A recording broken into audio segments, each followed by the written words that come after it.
Welcome to Streams of Income, hosted by best-selling author and entrepreneur Dr. David Powers, where we discuss streams of income, passive income, residual income, and even why there are dinosaurs and zombies in this intro. Fasten your seatbelts and get ready to dive in.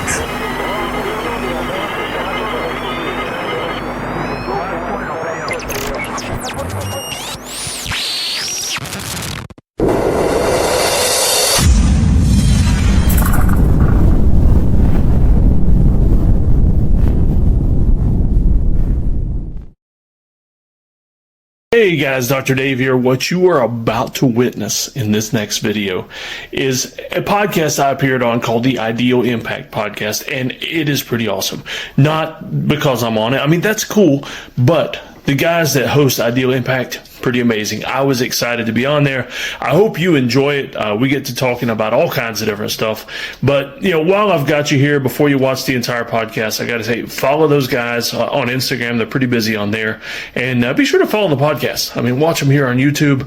I wanted to repost it because I want to send some traffic over there to those guys. And they're pretty awesome. And I'm just honored to have made some cool new friends just by appearing on the podcast and being able to talk to them and hang out digitally for a little bit. So enjoy. Dr. Dave signing out. Hey everybody, so before we get into the show, I have a question for you. I want to know who out there wants to unlock their true potential and transform their life on an extraordinary level. So there's no secret formula out there. Results come from long-term consistency, which is built through discipline. So do me a favor and take a moment to imagine what you could accomplish simply by taking consistent action towards your goals. For you, maybe that's crushing 3 workouts week in and week out, or maybe it's increasing your income by making 100 sales calls every week, no matter what. Or maybe it's simply sticking to a consistent schedule with your spouse to improve your marriage. So imagine what life could look like by building that relentless consistency. So here's the exciting news. Achieving this feat is 100% within your grasp. And we know this because we have done it. And we're here to empower you with the tools and guidance you need to cultivate relentless consistency and success in every aspect of your life. No longer will you face this journey alone because we are in your corner, ready to support you every step of the way with 3 phenomenal options to kickstart your transformation. Option number 1, our monthly Ideal Connect calls. So these calls are extremely affordable and they help inspire and equip you with the practical strategies that you need. As a bonus, all attendees receive Ideal merch that changes each month. So check out our YouTube channel to witness the transformative power of these calls for yourself. Option number 2, the Ideal Light Package. Perfect for those who already have a clear vision of the actions that they need to take, but maybe just require some external accountability to build that unwavering consistency. This option will help you stay on track and conquer your goals.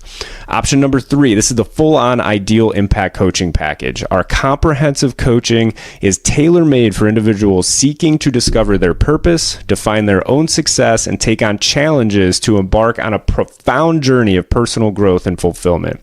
So if this got you fired up, go ahead and head over to idealimpactpodcast.com. Again, that's idealimpactpodcast, one word.com, and sign up for a free coaching consult to learn more about the transformative possibilities that await you. All right, that's enough for me. It's time to dive into the show and immerse yourself in the incredible insights and experiences of our host and guest. Let's get after it, everybody. Thanks for checking out the Ideal Impact Podcast, where we discuss 5 key skills and the impact they can have on your life as well as some major issues in society. You ready to get after it?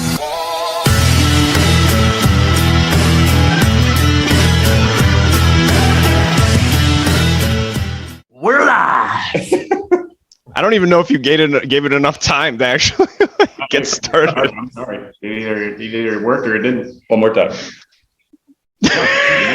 We nailed it. No, that's a little more editing for me. Perfect. Let's just roll with it. All right, gentlemen. So you recorded an episode without me last week. How'd that feel? Was that your win for the week? I thought it was way better. Yeah. Than the ones with you, to be honest. But we missed you, dude. We missed you, man. It was a good one, but we missed you. I wouldn't call it a win. I would say it was, I don't know. It wasn't as fulfilling. Yeah. It wasn't. All right. Well, that means a lot to me. I appreciate that. So, well, since I wasn't here last week, I'll go ahead and get started with my win for this week. So I rewarded myself with some new running shoes yesterday and finally actually spent some money on them, got some Hoka Cliftons, and it's like running on clouds. I was doing sprint intervals at like a 4:30 pace for 60 seconds this morning, and it was just incredible. I don't know if it was like a placebo effect that I was just amped up because I had new shoes, or it was the shoes themselves, but either way, I considered that a win. So off with a great start to the week with two good cardio sessions. Sounds like the PF Flyers from Sandlot. Hell yeah.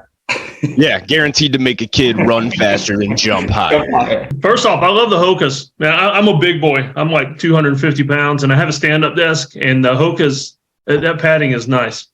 Yeah, it's like running on clouds. It was incredible. What's your win for the week, Doc? My win for the week, I launched a new email blast for my new rebranding, and actually got some compliments on it. And so instead of everybody unsubscribing from the list, I got some compliments. And so that's a huge win for me. Oh, yeah. Awesome. Yeah. Well, we'll give you three new subscriptions today after we get wrapped up with the podcast. I appreciate it. Randy? Oh, yeah, I'll go. Wins for the week. I hit I didn't hit all the habits that I had planned for the week, but I hit 90% of them. And I have like 7 or 8 that I'm trying to accomplish each day. So for me to hit 90%, I'm taking that as a big win for the past 7 days. Yeah, that's awesome. Good stuff. What about you, Brian?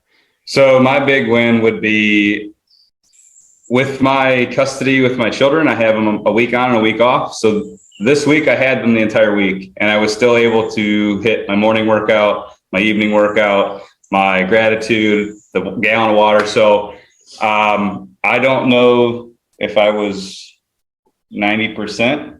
I would say I was. So it's a win for me too. While doing that, I got to spend a lot of time with the boys. They had some interaction with me during the second workout. So it was fun. Heck yeah, man. That's awesome. Yeah. Well, we would know what percentage you were if you would download Habit Share and start sharing your habits with us. So, hey, Kyle, he's got if you didn't know this, my coach is sitting right next to me and he gets it every day. Ooh, well, maybe you need to add me then so I can see it too. And then we can both call you out. Well, I am now. You're welcome. Okay. I will add you. I'm going to do it right this second.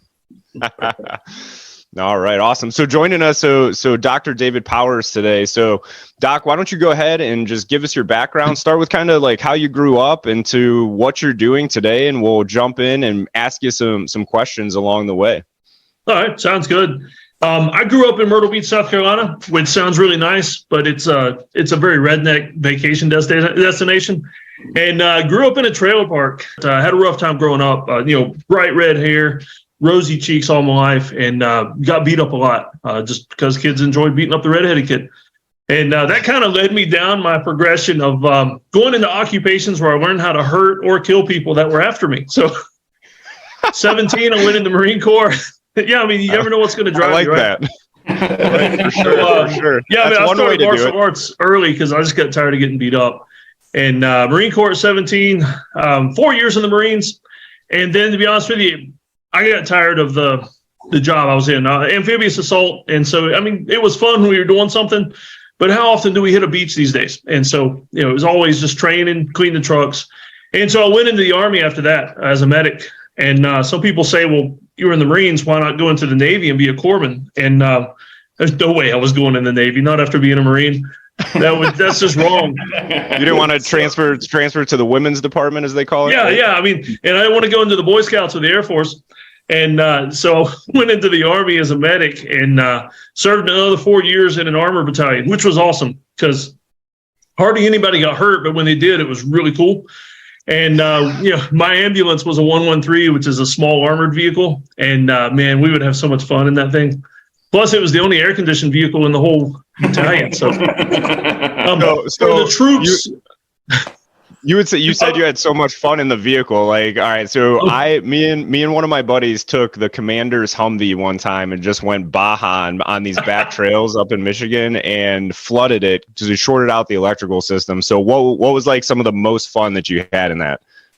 Well, we kept trying to see just how big a tree we could knock over with it, and it was so much fun. And and though most of the time these days they don't like you taking them in the water, even though they'll float and move and everything, they do really nice in the water, even though you're not supposed to most times. But for the troops' comfort at night when we were asleep and we weren't being tactical, we would leave the AC on. That way, if we needed to treat somebody, we'd have a nice, cool place for them. And we also slept there, so that was nice. It's convenient. So after the Army, that was about 2001. After the Army, I was working disaster medicine. And so 9/11 happened, and I got to be like one of the first people to help start the Department of Homeland Security. So that was a lot of fun. Back when it first started and before it kind of became the bloated bureaucratic mess that it is now, it was just fun. I mean, the early days when we were responding to Katrina and stuff like that, it was a blast. And, we would go set up field hospitals and disaster sites and treat people. And man, it's just loads of fun. And some of the most amazing experiences I've had there, were doing that versus the military, because I got to do my job. There was very little paperwork, because you know how it is. You guys, when you're so far away from the commanders and where the paperwork is, you can kind of have fun, do your job, and just it's a blast. And that's me now. I mean, I'm out of the military, out of federal service now, except for contracting every now and then. So I live on a little farm in upstate South Carolina. Got 5 kids, and I do motivational speaking. I do stuff like this. I write books. Just living the dream life. I got a mountain bike trail that's a couple miles long, that right outside the front door. And so it's just a blast. I think the 3 of us need to take a trip to South Carolina. Sounds like it. Yeah. Dude, I got so much property here. I got like 10 acres that you can camp out on and just enjoy. That's awesome. Yeah, we definitely need to do more. So I've been actually talking to a friend that I met through my mastermind group, Go Abundance Emerge. His name is Doug. And I was like, dude, we got to get some training in together at some point. But he's out in Colorado. So I'm like, I guess I'm going to make a trip to Colorado at some point. So now we got to go to Colorado. We got to come to South Carolina. We're getting all over the place. And it's funny that you said that about Myrtle Beach. So I went to Myrtle Beach one time, and my take on it was just so overly touristy. Like, I felt like everything I passed was either a gift shop or like a putt-putt course. I'm like, this is not my idea of relaxing. Like, I want to get away from people when I go on vacation. So have you ever watched Eastbound and Down? What's his name? Danny McBride. Yes. Yeah. I have, most but it's of been that a while. show was in Myrtle Beach, and it was so accurate. That's hilarious. Yeah. The haircut and everything. The mullet. Yeah. Nice. It's definitely back today. It is. Yeah, unfortunately. But yeah, so one thing that you mentioned in there was martial arts training, Doc, and that's something that we have all participated in as well. Randy was a college wrestler, and we do jiu-jitsu now. So what are some of the martial arts that you practiced? Maybe what were some of the key takeaways that you learned through them? Okay, yeah. I mean, I started the early days like most kids with, Tang Soo or Jeet Kune Do, stuff like that, just whatever was around where I was living.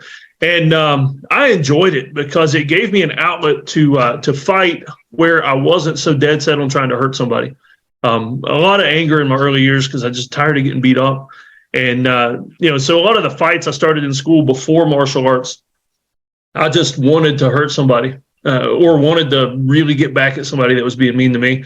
So martial arts gave me a reason to get fit and a reason to learn how to fight that was just based on a challenge and being fun and helping the other person evolve as well. I mean, it's like jiu-jitsu. I've not done jiu-jitsu much, but I know that, unless you're just purely trying to win tournament style, it's a matter of getting in there and having fun with somebody and teaching each other.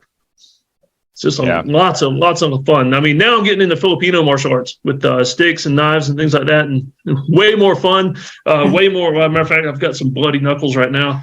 It's a blast. Yeah. So one of the biggest things that I've taken away from jiu-jitsu, and it sounds like, from your experience in martial arts and Randy and Brian, I don't know about you guys, but is the emotional intelligence aspect. So when I first started, I did Taekwondo as a kid, but I quit in the 4th grade, and, I really don't remember it much. So when I got back into it as an adult, it really tested my emotional intelligence. Going in there with the intent to just learn and to train and to help somebody get better. And it's important to keep your ego in check. And there are so many times, and Randy and I have talked about it on the show before, where I let my ego lead the way in that, regard, and I'm competing against somebody who's much smaller than me and getting my butt kicked. And it's just super frustrating. And once you take away those lessons, it definitely applies to the rest of your life when it comes to business, being a father, being a spouse, all of those things. There's so many good analogies for life within martial arts. So I'm sure that you found the same thing. Randy, I don't know if you have anything to add to that as well. Yeah, just the analogy for life, like you were talking about. Like, I'm 180 pounds, and when I have a 250-pound guy on top of me, like, I can't go crazy and get out there. I have to keep my emotions under control, which helps you in life in those situations where you're starting to get stressed out. And instead of me freaking out, now I'm able to stay calm and work through the situation. I couldn't agree more. Years ago, I was at a gym where I was constantly training boxing and Thai boxing. For me, I would walk into the sparring ring with the idea that we're here to spar. But that one punch that you got that was a little extra than that 75%, boom, makes you want to. And that's where it really comes into controlling yourself, the discipline to be like, okay, this is just sparring. I don't need to kick the guy's ass right now. But it does. It adds a lot to life and how you control yourself outside of a gym. Oh, yeah. Something I've gotten into a bunch lately, kind of an outbreak of the Filipino martial arts, is cane fu.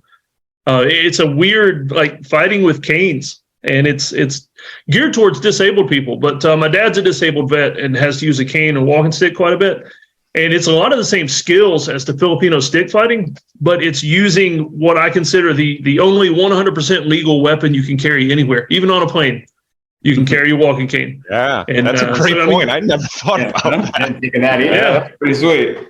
Plus, I mean, you get a cool cane, it just looks neat. Get a top hat and a cane, just walk through the mall or whatever. That's awesome. So you had mentioned that you were doing some motivational speaking nowadays. So kind of give us some background on that and maybe how the ideal skills work into that. So again, for everybody out there that's listening, ideal intentionality, discipline, emotional intelligence, accountability, and loyalty. So again, the motivational speaking and anything else just as far as like entrepreneurship and being self-employed, all of that stuff as well that you're doing now. Oh, yeah. Motivational speaking, I got started with that teaching first aid and CPR just because of my medical background. And so I had to go to a lot of medical conferences. And most of the time when I went, and you being in law enforcement, you'll understand this, at most of those conferences, it's the training officers that are doing the presentations, and they suck. Most of them are not good speakers. They just have a job that is training officer, and so they get tapped to speak. And so I started offering to speak for free, and then it morphed into getting paid to do it. And now I get to travel all over and mostly speak at EMS conferences, a few fire, a few law enforcement, mostly EMS. And I branched into motivational, but to be honest with you, what I enjoy more than that, because the motivational, you're typically doing like a keynote address, hopefully a few thousand people, if it's not the last thing of the conference and nobody shows up. But what I enjoy is the small training, the breakout sessions. And as far as the ideal aspects that you guys talk about so much, I love doing a pre-conference. It's like an 8-hour, I call it NCO school because it's training middle managers how to understand all the things that you guys talk about with ideal. And emotional intelligence being one of the biggest ones that I harp on, because I like to do this NCO school where it's kind of like a leadership seminar for middle management, the NCOs, the people that really run the organization. And so that's what I've gotten into more and more just because I enjoy it more. It doesn't pay as good, but it's more fun for me and more towards my calling. Yeah, I think three of us were all NCOs, and I think that applies. So I'd like to maybe catch up on that, see one of these that you're talking about. When's the next one? Oh, yeah, it's fun. Yeah, I'll do like an 8-hour pre-conference if I can talk them into it. And man, the reason I enjoy it so much, I think it's because it's a small group, usually 20 or less, and I can actually, in 8 hours, I really get to know everybody, and I'll stay in touch with them later, things like that. Yeah, that's awesome. So it sounds like the intent there is much more of an intimate setting, so you get to build those deep connections and really connect with people. That's awesome. Oh, yeah. Yeah, very cool. So you said something there. So you started speaking for free and then it morphed into something that, you know, what you're doing professionally now. So would that be something that you would give advice to people like, hey, if there's something that you enjoy doing and you're not sure how to monetize it, because we talk about that so often in society today, especially around entrepreneurship. And when you're involved in these mastermind groups, it's like, hey, find your purpose and the money will follow. And we've taken that mindset here with Ideal too. It's like, hey, we're giving away free coaching all the time to just try to add value to people because that is our mission. So would that be a piece of advice that you might give somebody who's trying to get started in something that they're actually like passionate about? Oh yeah, absolutely. I mean, to get started speaking free, it wasn't just at those conferences. I would speak at churches a lot too. And, small churches, you're lucky if they take up an offering for you, or maybe they take you out to eat afterwards. But it got me the experience because I'm a big introvert. And so for me, getting up on stage, it was one of those I need to conquer my challenges thing. And so I started getting up on stages as much as possible. And that's how I got to where I was comfortable speaking. And even now I'm comfortable to the point where I'm not the best speaker. I get dressed up, but I still stick out because I got the beard and the bald head.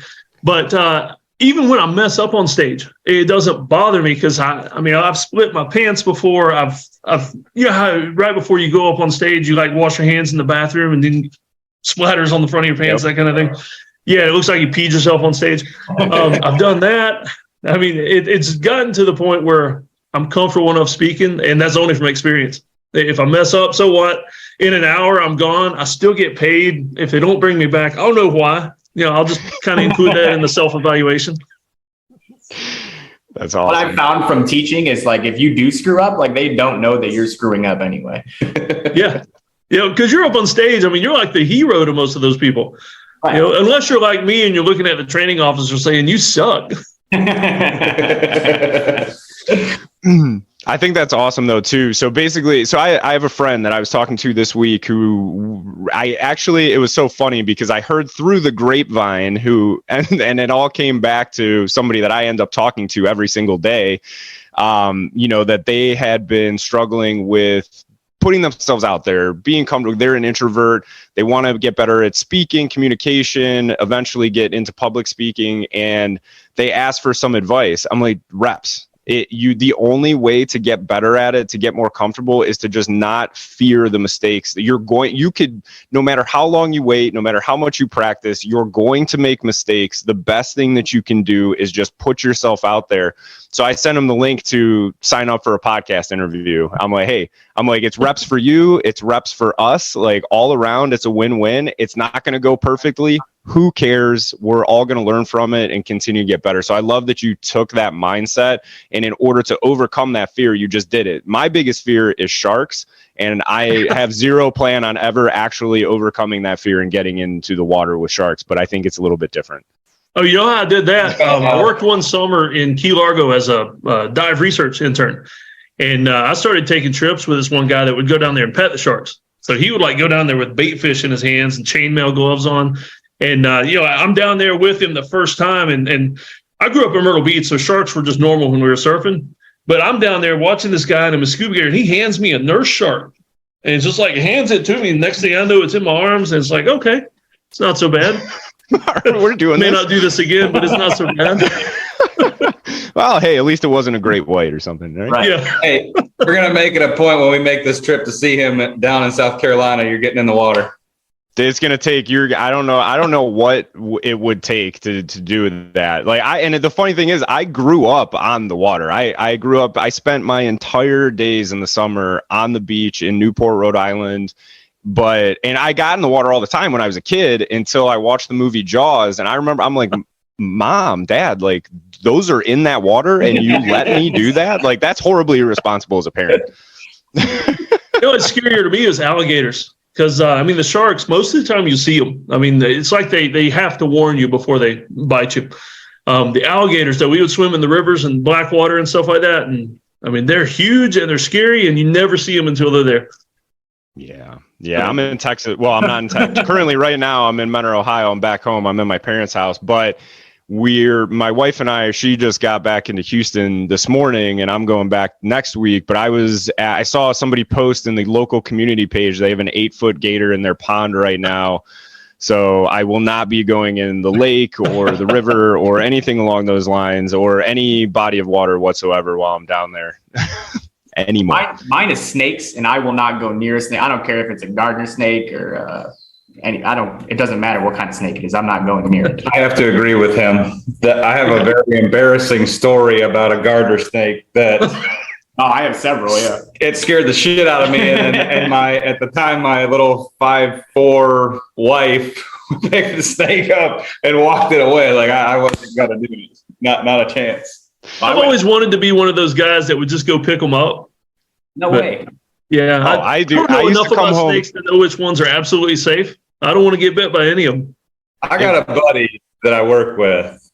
I'm gonna shout out to Johnny. Awesome dude. He's got all the reptiles, big ass turtles, snakes and stuff. He's tried to get me to hold him over and over and over again. And I just can't do it. So Johnny, you got balls, brass balls, man. What's so funny is, so we're all talking about this stuff. So obviously sharks are an irrational fear. I can just stay out of salt water. That's pretty simple.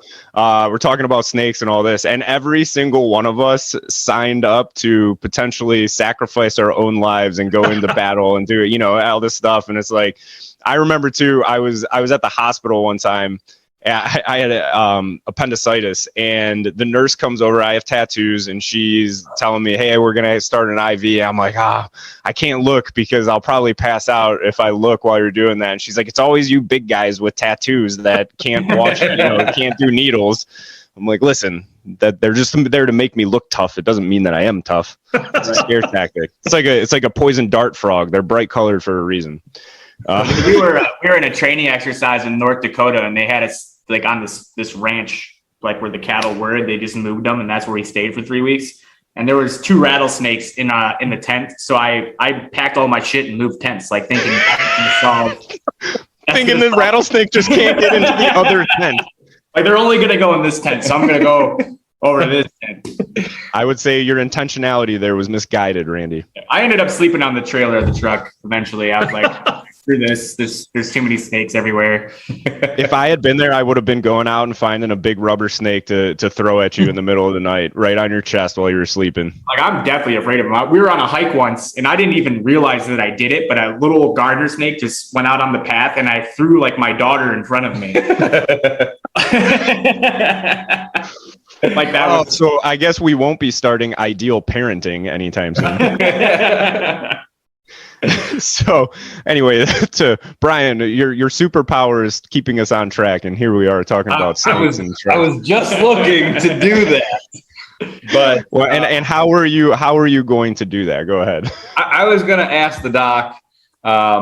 Basically, we talked a little bit about your background. We know that you've done some public speaking, that you were in 2 different branches of the military.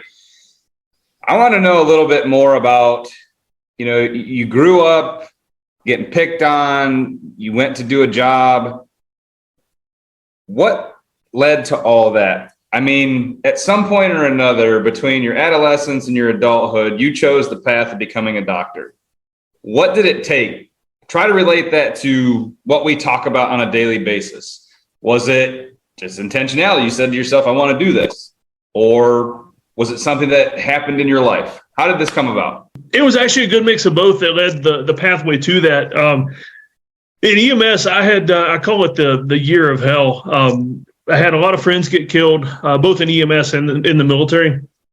And the biggest one that got me, I think, it was a good friend of mine that I served in the Marine Corps with, and he went back as a contractor. And I saw him at Walmart. I was working on an ambulance, saw him at Walmart right before he left, and he was trying to talk me into it. He said there was another position open, go with me. And he went over. I didn't, had a couple kids by then, just, tired of that life and didn't want to miss the kids. And he ended up getting killed on the way into Fallujah. And I would have been, basically an RPG got shot through the front windshield of his Suburban and just incinerated the inside. And I would have been sitting right beside him. And that and a few other things that happened in EMS, some friends getting killed on fire scenes, pushed me to the edge as far as EMS went, and had enough of that. And I decided that, you know what, crappy pay, everybody's dying around me in what should be a fairly safe occupation in the United States. Except I was getting shot at more in the ambulance than I did in the military, which baffled me. I mean, I'm here in upstate South Carolina where it should be fairly safe, and the rednecks usually don't shoot at you, but everybody else was. And so I decided, you know, I'm going to leave EMS. I'm going to burn that bridge, and I'm going to go back to school. And the intentionality part was I wanted to get a terminal degree. Yeah, to be honest with you, it didn't matter what it was in, but the trouble I'd had in EMS led me to seek a counseling degree. And so I went to seminary, and I was actually in 2 different college programs at one time because I'm very driven when I want to do something. So with the intentionality aspect of that, I wanted to finish this degree, but I also wanted to get my doctorate and get a terminal degree. And I was doing both at the same time at night, had a couple of kids, just staying up late, and got my degree in counseling. And my idea behind that was that I wanted to go back to EMS and help the people that were having the same trouble I did. I knew that self-therapy, in a way, the things I learned in counseling, the internships, the working with other people, it helped me get better myself, but also gave me tools that I could use to help others. And that's when I started doing the speaking more, the motivational speaking. I call it motivational speaking for lack of a better term, but it's more of a, I don't know, therapeutic, get off the couch and do something kind of speaking. And so, you know, that's where I am now. I like helping people that are going through the same thing I went through. But you guys understand, being in the military and law enforcement, you can't just talk to anybody. And the weird thing is, the people that would understand it the most, the ones that are right beside you, you can't talk to them either, because then they're going to question you, or you worry if they're going to question you or crack up or something. And so I try to be that guy that's enough outside the system that people can talk to, and that I can help them get a little bit better and keep serving. Or if it's time for them to get out, like, I mean, I just needed to get out. I was useless as a paramedic at that point, because all I wanted to do was get in and out of a scene, be done as quick as possible. I got to the point where I was enjoying the trauma scenes more than the medical scenes, just because it was something I could do hands-on and actually fix. And so it was just a bad time for me. And so now I want to help the people that are having those troubles.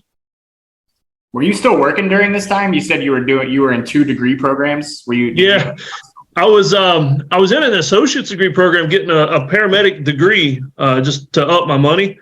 And then I was doing night school at night with the seminary stuff, and then working in between. I mean, you know how EMS and fire, we work 24/48 usually. Mm-hmm. And so I'd work 24 hours. And if it was a slow station, I could do schoolwork while I was at work, and then 48 hours off, and, you know, sleep as little as possible. But you also had 2 kids, I think, at that time. You're married, Yeah. I'm assuming. You know, you have other responsibilities. What did you do to balance it all? I didn't. It was rough. And matter of fact, kind of what was born out of that, I've got a lecture now, and it's called, let's see, My Wife Hates Me, My Kids Don't Know Me, and I Think I Have a Dog. That's the title of the lecture. And it's all about life balance. Yeah. That sounds interesting. I would like to see that. Yeah, I mean, and I think that was a good question, Brian, too, because I think that's one of the biggest things when I am talking to new clients or something. They often tell me, hey, time management is a big thing. And really what it comes down to, I'm like, hey, we all have 24 hours in the day. Regardless of what you do, how you cut it, you have 24 hours in the day. We spend about 8 hours of that sleeping. So now you're down to 16 hours. You can only do so much. And there are going to be many times in life where it is out of balance. It's a matter of keeping that in mind and eventually working towards getting it as close to balance as possible. But in reality, there is no such thing as completely balanced. But that's why it's just so important to be mindful of it and take actions to get back on track when you can. Oh, yeah. I mean, now I'm building my dream life now based on that, because, like, for one thing, I've given up a lot of income so I can spend more time with the kids. I've got a home office, constant interruptions. We homeschool too, so I mean, they're here all the time. And I mean, like, we started out the morning. I've got my little kids in the weight room. I've got an old barn with a squat rack and some bench press, and even my little girls doing bench press and everything. And I'm at home at lunch almost every single weekday, eating lunch with the kids. We have dinners together. And I don't want to do it to the point where they just get tired of me and have no time without dad. But I've given up a lot of income and a lot of job opportunities just to, more time with the family, because in a few years, they're all going to be gone. I can always build my business back up after that point, but I want to enjoy as much time as I can with the kids.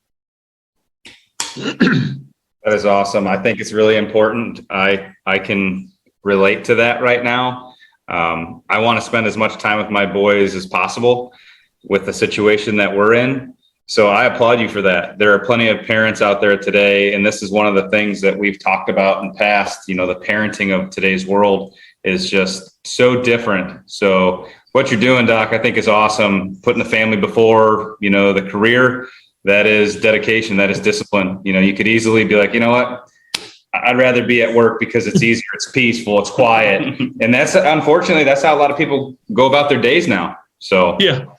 And it's made me smarter too. I mean, I'm building, anytime I do something now, I'm looking for ways to, like a lecture. If I do a keynote lecture, I'm looking for ways to repurpose the content. So I'll do the work once and then publish it in 30 different places. And so, either passive or near passive income. And that's my goal, is to get to it's a huge goal right now, but I want to get to the $1,000 a day in passive income. And that way it's $1,000 a day, which is a lot of money compared to what I'm making now. And it's all passive. Like if I want to go to the zoo or spend all day going out looking for snakes so I can come hide them in your guys' houses, I can do that.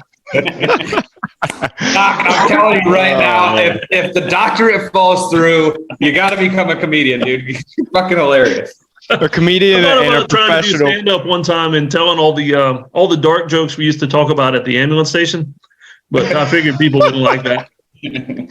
I think that's what the world needs right now. They need more dark humor.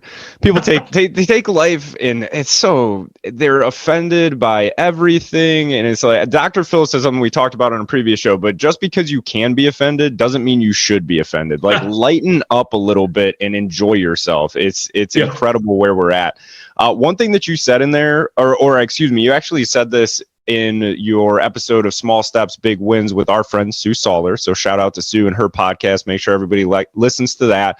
But that you like to do dangerous things safely with your kids. So kind of what is the intent there? And does that tie into your philosophy around homeschooling at all as well?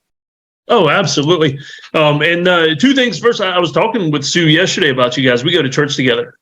And so we were talking about you guys over that's coffee. Awesome. Yeah, I forgot. I didn't even know. I think she did mention that to me. That's awesome that you guys go to church together. Yeah. But that quote, I ripped it off from Jordan Peterson, so I have to give him credit. But dangerous things carefully. And so I want to, even among dads, we're trying to be all manly and everything. But when we see our kids doing dangerous things, there's that instinct to make them want to stop or be more careful. And though there are certain things that I make them do, like when we're mountain biking, we wear helmets because I've already busted my grape open too many times. And so we'll wear helmets when we're mountain biking, but I encourage them to just go do dangerous things and just be careful with it. If you're climbing a tree, kind of the thing with my kids climbing trees, or what we love is when we find a little valley and there's a dead tree across the valley and like a little bridge. And so you can walk that bridge and, a 20, 30 foot drop. And so I always tell my kids, if you start to fall or lose your balance, just go ahead and jump. You're going to be safer trying to control that jump than you are falling and landing on your back or your head or something. And so dangerous things carefully. You climb trees, but, don't climb the little tiny limbs. That's how you be careful doing something dangerous. Guns, I know guns are a touchy issue. Like you said, people get offended by guns, just the idea of them. I go by the premise of teaching my kids how to handle guns, and that way I don't have to worry as much about the safety. A gun is naturally a dangerous thing, but the safely way to do it is kids knowing how to use it and it not being such a foreign thing that it looks like a toy to them. They realize that this is something I need to pay special attention to. If I'm at a friend's house and find one, I need to tell somebody, that kind of stuff. Do the dangerous stuff, but just do it smart. Yeah. So I had made a post on the Ideal Impact podcast Instagram page about how I would address the current issue of gun violence that we're experiencing. And one thing that I would do is definitely reinstate firearm education within schools. Now, ultimately, as a parent, I think that ultimately does fall on you. But when we go back and we look through history, that's another thing that I think we're doing wrong in society today, is we're ignoring history or trying to erase it rather than learning from the mistakes that have been made in the past. But if we do that, if you learn to respect something, whether it's the height of a tree or a firearm itself, if you learn to respect it and you learn and you understand that it is a dangerous thing that can be used in a responsible manner, can be scaled in a responsible manner, whatever it is that you're facing in life, then that ultimately like kind of disarms that curiosity aspect. So I love the thing that you're approaching there. How do you think that those lessons apply to other areas of life as well? Because I'm sure that's kind of the intent there, right? Is to teach your kids like, hey, there's other things that you're going to come across in life. If you can do it with this specific thing, you can do it with other things. Absolutely. I mean, a core part of our homeschooling is critical thinking and logic. And so it's a core subject, but it's part of every subject we teach. I mean, like for instance, with gun safety, critical thinking and logic plays big part into that with knowing what to do. I mean, it's a step-by-step checklist driven. I mean, just thinking about gun safety, whether you're unloading one, whether you're checking to see if it's safe, it's logically based. And it's just really fun trying to bring that into aspects with my kids. I mean, I've got younger kids. I mean, a lot of videos that I can't post on YouTube, but I mean, I got my kids out working chainsaws and everything, and just I teach them slowly. I start them out with, the small stuff, working on small limbs. And next thing you know, my kids are cutting the trees for me while I'm working, that kind of thing. It's pretty cool. And I don't have to worry about those things laying around, machetes and chainsaws. I mean, so if you guys ever come visit, I mean, it's going to be fun. How old are your kids? Okay. So my oldest is 18. He's out of the house. But I've got a 16, 12, 10, and 6 still in the house. So I have a 6-year-old myself, and I find it difficult because I do things with he's been riding in a motorcycle, or at least a dirt bike or a four-wheel since he was 2. Just this past week, we were out at a drag strip and he's drag racing. To me, it's easy to do that stuff that I grew up on, but I struggle with what you're talking about. Like, I get nervous when he picks up a hedge tripper or, hedge clipper. Yeah.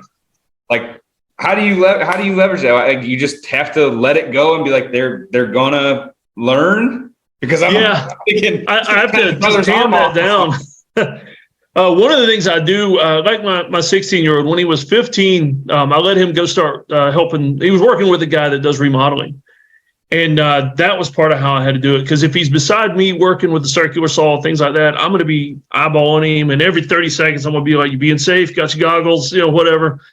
If he's off working with somebody else, I just got to let it happen. And, trust that he's going to do what I've taught him. But like the gun safety, I actually I paid a friend of mine. He was going to do it for free, but I threw some money at him. And he was in the Marines and Marine Security Forces, and a whole lot more handgun training than I ever had. And so I paid him to come teach a full-day homeschool class to all my kids on gun safety, because I knew they're going to listen to him way more than me. And so outside instructors, and then just pushing the kids out the door and, go do dangerous things with somebody else for a while. And that way I can rest. I don't have to be so stressed out all the time. Yeah. And I think it's for me. So I don't have kids, but my dad, I grew up around firearm. My dad was in the Navy for 22 years. So he was in the women's department of the Marine Corps there, right? I wish I'd known that before I said something. No, you're good. We give each other shit all the time. So, but he was on the marksmanship team for the Navy. My grandmother was a marksman, my grandfather. So I grew up around firearms, but I had such a high level of respect for what that was, that I would never even fathom going and touching a firearm without my father around, or somebody who's responsible enough to handle it correctly. So, and to me, that means you can't, no matter what you do, your children are not going to live in a bubble. They're going to be introduced to dangerous situations. So why not introduce them to them at a young age in a safe manner, so they know how to think logically and critically through that experience, and you're setting them up for success in the life. But by keeping them in a bubble, whether it's emotionally, physically, whatever it may be, you're not setting them up for success. You're setting them up for failure, because then they're not going to know how to handle that situation on their own. Yeah, exactly. I mean, and experimentation too. We had an incident here on the farm a couple of weeks ago where one of the neighbor's dogs got loose and was trying to bite at my daughter. It's a little dog, so not very dangerous. It just nip at you. And I watched for a while out the window to see how she would react. And so I was curious what she was going to do, and it didn't go well. So I had to run out there with a stick. But I mean, it was a learning experience. And so after that, though, we've got sticks strategically stationed all around the house in case the dog comes back.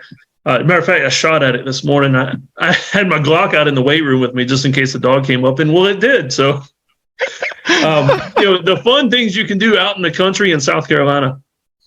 But just experimentation. You just got to give them a chance to get hurt, and But like you said, when they're young in a controlled environment, that's how you do it carefully.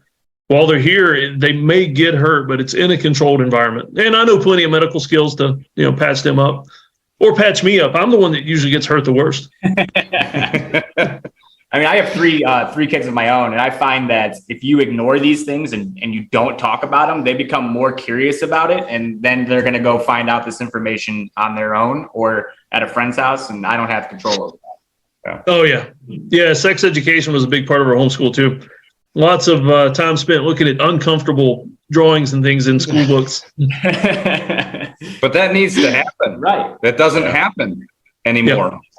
And that's really concerning.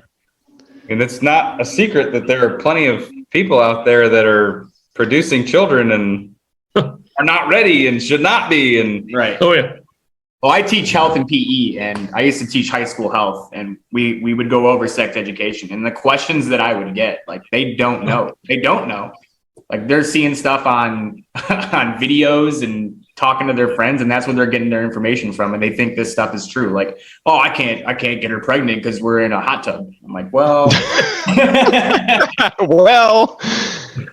Well, and that's the thing is, like, especially now with the kids having phones, and I mean, you're exposed to things, pornography, whatever, sexual exploitation at such a young, impressionable age. It's like you need to be, as a parent, well, we'll just leave it at that. As a parent, you need to be having those conversations, because there are so many external influences that, again, are out of your control. It's like, hey, I have to have this uncomfortable situation. I need to be emotionally intelligent enough. I need to hold myself accountable to have this expectation, because I owe it to my kids to set them up for success.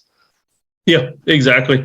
I mean, I'll probably let my kids, I don't know, the Karens out there would not like some of the things I've let my kids watch. I mean, some of the movies, some of the ways I let my kids joke, and especially my 16-year-old, he's kind of hitting an age where he'll joke a little bit, or he'll send me videos from Instagram and stuff. And sometimes he'll push it too far, and I need to say, okay, yeah, so this was funny, but, dial it back just a little bit, and let's don't watch this kind of stuff. But I mean, it's like you say, they're young, and it's in a controlled environment. And so that way I can kind of shepherd that and let them know when they do mess up and they need to go back a step. Well, and I love that you just said that, because I think it's great that your kids are comfortable enough sharing those things with you and then absorbing the feedback that they're getting, because that's an amazing way to learn. Like, hey, like, there's a line, you probably crossed it a little bit, let's dial it back. So that's awesome. One other thing too, I wanted to go back to it. So you had mentioned in your background that you were, and correct me if I misstate this, but a founding member of Homeland Security, correct? Yep. So could you explain just a little bit more about your experience there? And then I think after that, we'll get into wrapping it up with our three questions. Okay. I mean, that was tremendously amazing for me, because I'm just a big nerd about things like that, heraldry and organizations and things. And so I was working for FEMA doing disaster medicine, and then 9/11 happened. And next thing you know, President Bush started up this whole new department. And I mean, like, you've got the military, you've got everything else, and this new department, the Department of Homeland Security. And so get to be a part of that from the beginning was really cool, because I got I've got a plaque somewhere back there behind my Chucky doll, but I got a neat little plaque saying I was a founding member, and a little pin and everything. And so not tremendous money value, but it's the kind of thing that you just don't see very often. I mean, how often is an entire department of the government stood up from nothing? And so because I was in FEMA, we got absorbed into that and actually got to help write a lot of the protocols and the practices for disaster medicine. And so basically responding to any man-made events, responding to natural disasters, whether it's tornadoes, wildfires, hurricanes, things like that. I got to go to a couple of the G8 summits that were held here, and so got to be part of the Secret Service medical team there in case there was something that happened. And that was a lot of fun because the resources that come to bear from all the different agencies, I mean, we all talk about how bloated the government is and all that kind of stuff and how needless some of it is. But when we get to go out and play with all of our cool toys and do some fun stuff, I mean, it's just, that's the government at its best when we're actually doing our job, we're doing something right and something that's needed and called for. And so, yeah, they rolled us into that. We got neat new uniforms. We got to be part of that. And the pay didn't go up. Oddly enough, the pay didn't go up at all. It was still cool. The government didn't pay you more money? That's unheard of. Yeah. And, nothing service related, right? That weird ringing in my ears, I'm wondering if it's you guys talking or if it's just the tinnitus. You've had a lot of jobs and cool experiences. So I want to know, which one do you like? Which title do you like the most? Like, what's the most important one to you? As far as just pure title, combat medic, it sounds cool because it makes people think that you're like, attaching a tourniquet with one hand while you're firing away with an M16 with the other. And I was picturing the same thing, but maybe like a 240 Bravo with one hand, instead of the M16. I'm one hand in the Mark 19 and just firing off and dragging somebody with the other out of a burning helicopter. That's what reality was like. But no, that's the coolest title. But as far as the funnest job, it was disaster medic with Homeland because, for instance, Katrina, we went down there and we went south of New Orleans and we took over an old high school that got flooded near some of the refineries, and we set up all these tents and everything on the football field. We were landing Blackhawks on the football field and just thinking, wow, this, 2 weeks ago, this was a high school and there were kids out here playing football and stuff. And now here we are, we've got hundreds of patients coming in. We got wild packs of dogs roaming around, people with snake bites. Snakes were horrible after Katrina because they all got washed out of the swamp and they were in the houses and everything. And not only that, spiders too. I don't like spiders or scorpions. Like the way you guys feel about snakes, for me, it's spiders and scorpions. And they were everywhere, but we were doing our job. And, once again, we had air-conditioned tents because it was medical. And so we had a nice, cool place to relax. And they had a decommissioned cruise ship that had been up in Nova Scotia. And they floated it down and parked it down there for us. And that's where we lived for a couple of weeks in an old, moldy cruise ship, which was actually kind of neat. That is awesome. Great. Yeah, that's one thing. So the South, I've learned about, we've seen scorpions, tarantulas. I saw a black widow for the first time, like out in the wild last week. So yeah, I'm good on spiders for sure. That's awesome. So yeah, thanks for sharing all of that with us. I want to show you something really cool. Yeah, go for it. I thought the badass hatchet, the baseball bat with barbed wire, and all that other shit was pretty cool. So as far as scorpions go, I hate them because scorpions just look evil. So what I like to do is I grab them with tweezers and drop them in alcohol. And I've got boxes and boxes of dried scorpions that I found. These all came from inside my house. What? Well, no thanks. I don't know that we're going to take a trip to meet this gentleman. Yeah, no, I'm good on Ohio. After living in Texas now for 4 months, I'm like, yeah, no, Ohio's cool. We have so many less things that can bite you and hurt you or kill you. That sounds like some cool science experiments, though, for the homeschooling. Yeah. Oh, yeah. Yeah, I mean, anything you can log in for homeschool, that, catching scorpions is just botany or biology or whatever, depending on what you're doing with them. I'll go ahead and get us kicked off with our final 3 questions here. So the first one that we like to ask is, so of the ideal skills, so again, intentionality, discipline, emotional intelligence, accountability, and loyalty, what is your biggest challenge and what are some things that you've done to work on that skill? The emotional intelligence, for sure. I mean, that was an easy one, my hardest one, because I lack empathy. I don't have any of it. I wasn't born with it, and don't feel sorry for people usually. And so I've had to work on that. But to the point where I recognize I have certain strengths, and my strengths are, fall into the whole mission first, troops later category. very analytical and disciplined, and I'll forget that there are other people involved. And so, especially having kids, I've got to just tamp that down and sometimes just abandon the discipline in favor of, like, hey, my kid just needs a hug right now. I got stuff to do, so it's a short hug, but hey, he just needs a little hug right now. So I just have to work on that. That's a work in progress, but emotional intelligence is my weakness. I gotta know how, like, more kids have every kid has their own personality. So how do you have 5 kids? How do you deal with each personality, and how are you able to use your emotional intelligence to work that? It's been difficult, but I teach a lot of DISC. The DISC test, where you different personality attributes, and I've tried to apply that with my kids. And the older ones, when they get older, I make them take the DISC, and that way it really clues me into, like, how does this person want to be approached?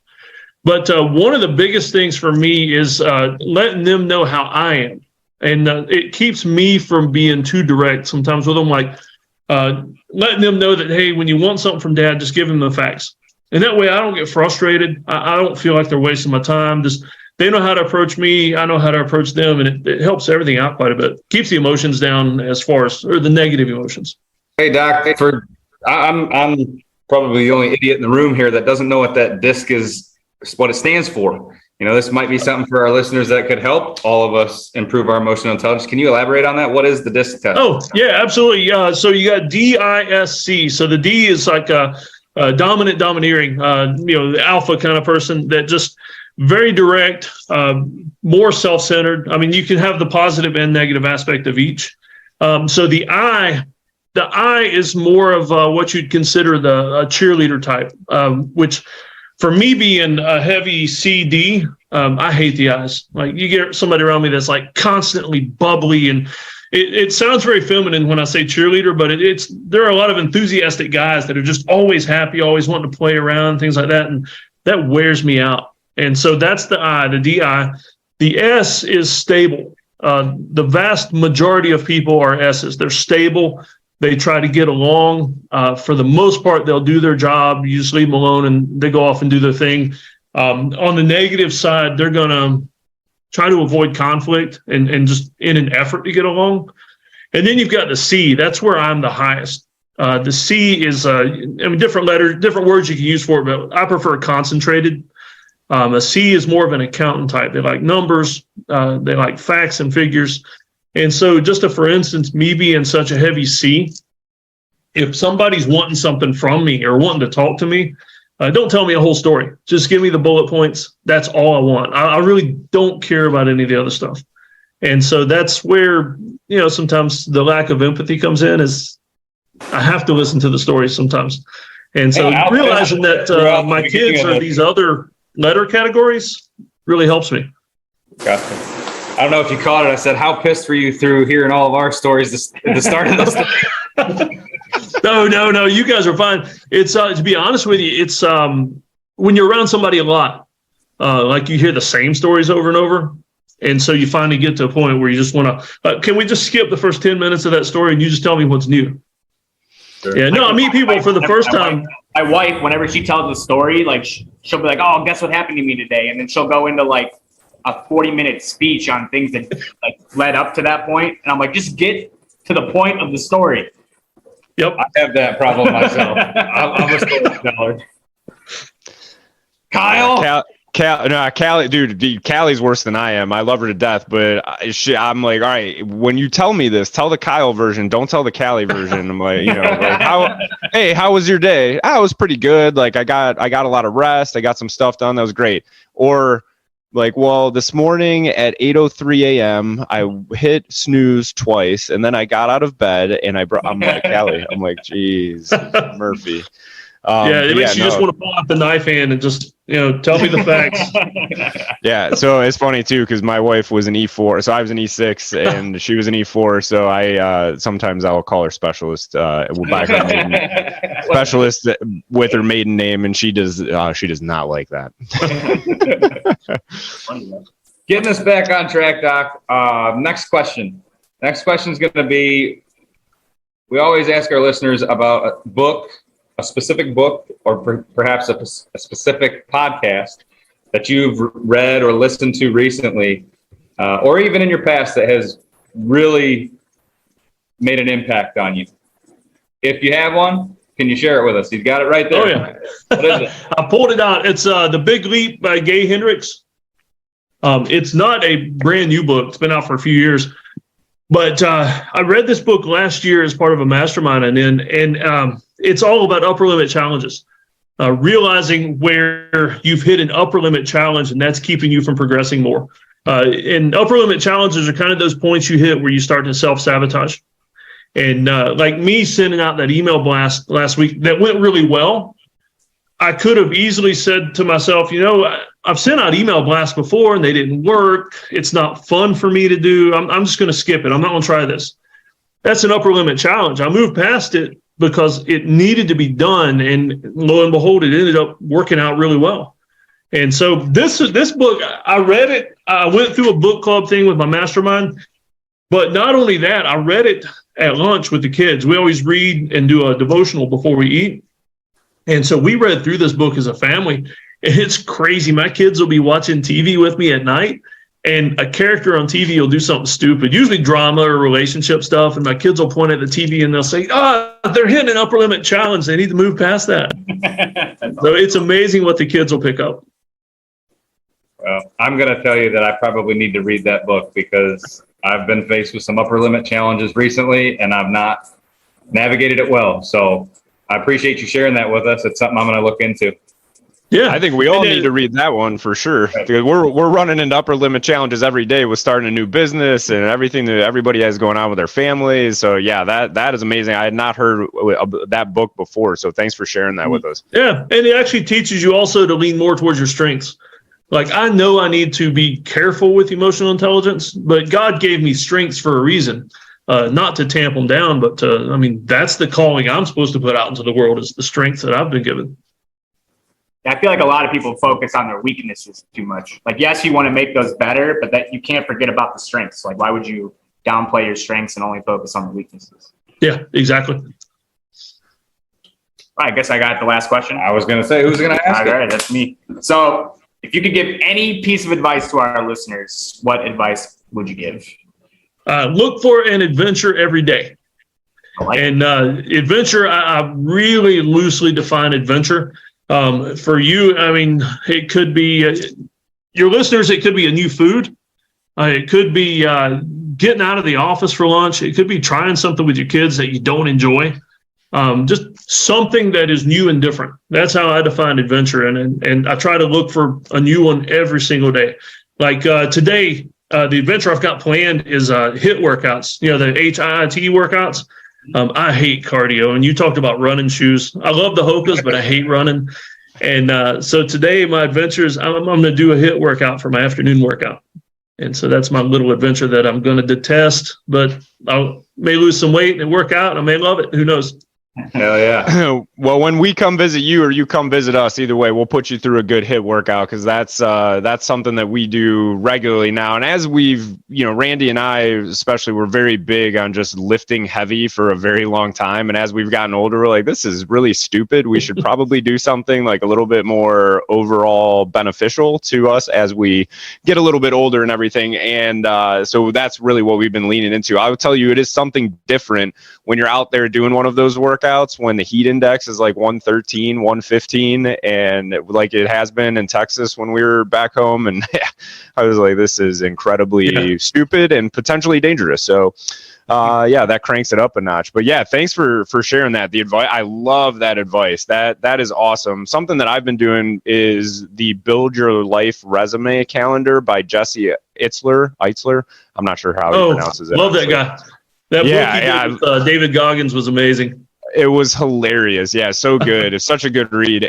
But he has this big calendar where you basically like plan your whole year out from a life perspective, like date nights with your wife or trying something new every other month. Yeah, there you go. Big wall calendar. Yeah. I normally have it hanging up behind me, but I'm back home right now. But yeah, something like that, just doing something new, something small every single day. It's like we forget to live. We're so focused on just going through the day-to-day monotony of being an adult that we forget to do those small things that keep life interesting. So thanks for that advice there. And then where can our listeners either follow you on social media, get some of your content, and also subscribe to your email list? Like how can they do that? Checkforapulse.com. So just like, CPR, just check for a pulse. That's me. They can find the newsletter. You go on Instagram and TikTok. I mean, I got videos on there. Me and the kids doing weird stuff here on the farm. That's awesome. Cool. Awesome. Well, yeah, thanks for everything, especially for your time. Thank you for your service in so many ways, the Army, the Marine Corps, EMS, Homeland Security. That is all fantastic. We appreciate that greatly. Anything to add before we, one thing that I want to add, and hope I'm going to make sure that he listens to this episode. So one of my very good friends, his name is Sean Powers, and it's like looking at Sean. I was going to say that, dude. I was going to ask, is that Sean's dad? I mean, that's serious. You have to see Sean, because you guys are spitting images of each other. Big red beard. I mean, eye color, everything. And before he knows it, Sean, again, you're going to listen to this. You need to adopt the bald life. You need to do it, buddy. You got to adopt it. Except for that crease right there. That's where I got hurt. Yeah, I got a big lump in my head, like in my skull. Like I just have a huge bone that sticks out up there. Yeah, shut up, Brian. I'm sorry, boys. I can't do it. I'm bald. One day we're gonna hold Brian down and shave his head. He did that to me before I went to basic training. He kind of did. That's awesome. Randy, Brian, anything else to add? So I just want to thank you for coming on and sharing your story with us. It's been inspiring. You've made me want to go out and try something new and adventurous today. So I appreciate that. Likewise, Doc. I think it was awesome. I think you captivated me. I think your humor, your stories. I think what you're doing with the public speaking and stuff is amazing. I'm serious when I say I hope maybe we can check one of those 8-hour things out. But keep doing what you're doing, man. You're changing lives, and I think it's awesome. Yeah. And just one last thing to add. And the screwdriver. I've got a screwdriver frame back there. Bring me on another time, and I'll tell you the story about that. Somebody tried to kill me with that. Somebody tried to kill me with that screwdriver, and I framed it. Nice. But so that's a good story for another time. But this morning, working out, we were talking about getting old, and the military has ruined all our joints. I started experimenting with time under tension workouts instead of heavy weight, and I enjoyed it. I see you got a 45 on each side of that bar back there, and that's what I was benching this morning, which is pretty light for me, but I was doing the time under tension, and like 10 seconds up, 10 seconds down is a quicker workout, but it wore me out. It makes it a lot harder. Oh, yeah. My days of going hard and heavy are over. Like my joints can't take it. So I do a lot of time under tension, and I change stuff up. I haven't figured that out yet because I'm actually training to do a bodybuilding competition, and I'm not really taking it that easy. You're going to regret it, Brian. I'm training for a 10-mile. I'm not going to regret it because I'm going to complete my goal by competing. And then when I'm done, then we'll make some modifications. Well, how's it going? Because that like begs for a reveal. Take it off, Brian. Let's see we'll give a flex, but that's about it. Girl, you got your competition thong yet? I will not be wearing a thong. I'm going to do classic physique, so it's going to be like a pair of men's boxer briefs. So you're not training legs, is what you're saying. Got it. No, that is legs. You just don't. Your legs are still judged. You just don't wear the banana hammock. That's all. Right. Oh, what's the one where they wear the board shorts and they don't do leg like. Oh, okay, got it. I don't know the bodybuilding stuff. One thing. Oh shoot, that reminded me of something, and now I can't remember what it was. But either way, the banana hammock. Yeah. Well, no, the banana hammock got me sidetracked because I was thinking about Brian in a banana hammock, and then I got off topic. Brian, but yeah, awesome. His second week of training right now. This is I had started a few months back and ran into some really, really difficult time, and I put that on hold. I needed to focus on my kids and some other stuff. So I'm 2 weeks in. My coach is sitting next to me, the workouts, all that stuff, the motivation, when from him, it is important, but we'll give you, I'll send you a follow-up here in the next couple of weeks or a month or so. Awesome. Well, thanks again for the time, Randy. We'll turn it over to you for our patented send off. Bye. Hey, everybody. Before we close out, first of all, I hope you enjoyed that podcast, whether it was an interview with an amazing entrepreneur or a business lesson for me. I sincerely hope that you gain something from it that you can use in your life moving forward. Before I leave, though, I need to mention that this podcast is sponsored by Lowe's Home Improvement Stores. I have become a Lowe's creator. It's a pretty cool thing because on this farm, I'm looking out the window right now and seeing all the things that I want to do around here. Most of these things I can do with products from Lowe's Home Improvement. And so I'm excited to be a Lowe's creator. If you want to check out some things from them and order some stuff and see my specially curated Lowe's storefront, you can click in the show notes. There's a link there for you. And I hope you build some amazing things. And hey, you know what? If you do, send me pictures. I would absolutely love to see the amazing things that you're building at your house using Lowe's products or anything else, really. I'm just curious. I want to know everything about you and everything about the cool projects you're doing because I'll be honest with you, I get some neat ideas for things I want to do at my house as well. All right, y'all take care. Thanks for listening.